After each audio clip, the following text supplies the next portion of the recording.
Kay bao baka ang Bible nag-ingon ayaw kahadlok ug ayaw kabalaka.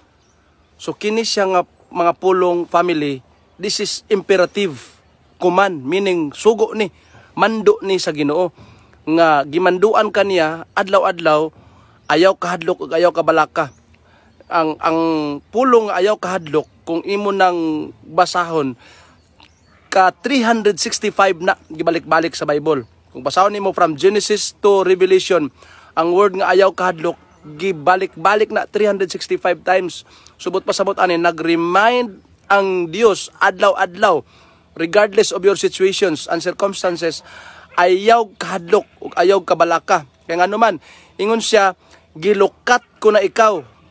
Og ningon pagid siya sa Isaiah 43 verse 1, gilukat ko na ikaw ug ikaw ako ana. Meaning to say, gipanag-iya na ka sa Dios. Wala na'y makailog nimo. Munang bisag unsang imong kahimtang, bisag unsang imong sitwasyon, dili gid ka maunsa, dili ka angay mabalaka. Kay ngano man, protektado ka sa Ginoo. No, ang pinakamahal nga presyo sa tibuok kalibutan, no, ang imong kalag. Mahal kaayo ka.